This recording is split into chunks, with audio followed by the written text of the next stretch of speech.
Pop Noters tadi melihat headline-headline koran yang barusan Pop Noters lihat itu ada nggak kesamaannya. Nah, kalau misalnya Pop Noters menemukan kesamaannya, ini adalah berita-berita terkait peristiwa 9/11 atau 11 September 9/11 attack di World Trade Center. Jadi itu adalah serangan terorisme yang paling besar buat Amerika yang masih sangat berpengaruh sampai sekarang dan melumpuhkan gedung terbesar atau gedung yang paling sibuk di New York, yaitu World Trade Center. Nah, bisa dilihat tadi Pop Noters headline-headline beritanya, dan di ruangan ini pun ada puing dari antena yang ada di atas, di puncak World Trade Center, yang pada saat itu ini tetap bertahan untuk menyiarkan berbagai macam siaran televisi, mulai dari CNN, NBC, sampai semuanya tetap menyiar dari New York. Tapi pada akhirnya ketika seisi gedung itu jatuh, antena ini pun menjadi rusak dan lumpuh, nggak bisa digunakan, dan akhirnya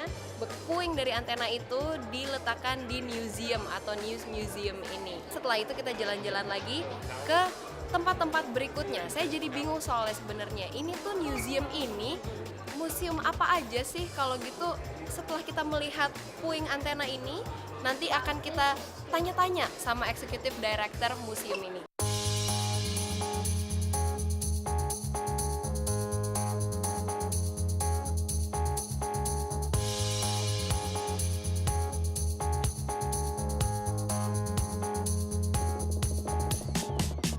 This is a very interesting museum. Thank you. It has a modern, futuristic architecture, interior design. I mean, it's new, but Yes. you make it very interesting here. Who came up with the idea? Well, we came up with the idea about 10 years ago and launched it in Arlington, Virginia. It was an idea. We wanted to do a museum that talked about the importance of free expression, free speech, free press. But we wanted to use news events that people had a knowledge about and happened in recent times to tell that story. And then once we had the idea for the concept of the museum, we wanted to put it in a place that was going to be visually stimulating and exciting. And so there's really no better place for that than right here on Pennsylvania Avenue with these great views of Washington, D.C. And then we made the Newseum experience into something that was both educational and entertaining. So we wanted people to be entertained while they learned about our message.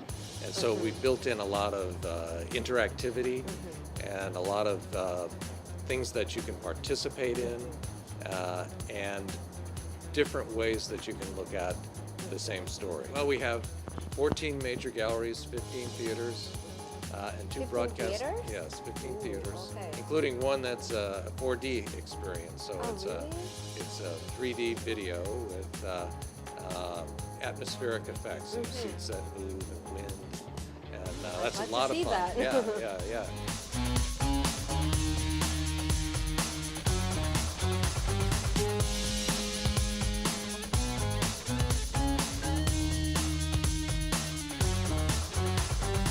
The content is all built around the idea of the importance of news and how everybody uses news and needs news in their life, whether they know it or not.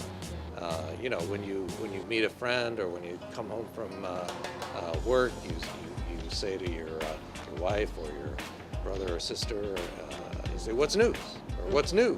What's happening? What are you doing?" You want to be updated, and news is about things that are very broadly based. I mean, it can be very, very serious, important subjects, political and geographic, and involve wars. But it can also be things that are important to just your life, about your health, your fun, your entertainment, the people you admire. You're right. And one of the example is where we are right now, today's front pages. Does it have any Indonesian newspaper here? Do you have any Indonesian newspapers here?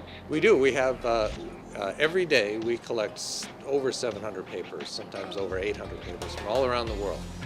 Newspapers. Each day? Every day? Every day. Okay. So all these newspapers in various locations around the world send us a copy, and then we print it out, and we post some of them here, some of them out in front of the building, and then we put all of them in our interactive kiosks down at the end of the gallery, so you can call up whatever newspaper you want to look for, and you can read that there. You can also go to our website and do the same thing. Who visit this museum? I mean, the visitors. Who are they? There are all kinds of Mostly. people from all over the world. They're they range in age from basically just about anybody who's reading age or above, and they come and they visit, and they really enjoy this experience. This is really a museum like no other. It's the only museum that looks at this subject area, and it's the only one that does it in the fashion that we do it. And we find that the visitors are, they're captivated with the material. It's very engaging, and they stay a long time. On weekends, people will stay 4 hours or more and want to come back because they haven't been able to see everything. So. And how many people visit this museum in one day, or in a year, maybe? Well, in a year, we have been open less than 2 years. So in our first 12 months of operation, we were visited by a little over 700,000 people. Oh, And really? yeah, so and the daily visitorship can, it depends on what time of the year you're talking about. Like right now, it's kind of a slow time. Not many tourists are in Washington, so there will only be less than 1,000 a day. But other times in the spring, there'll be 5,000. And we also have 2 television studios and a conference center above us. Ooh, that's quite a All lot for a feature museum. these I great know. views. Yeah.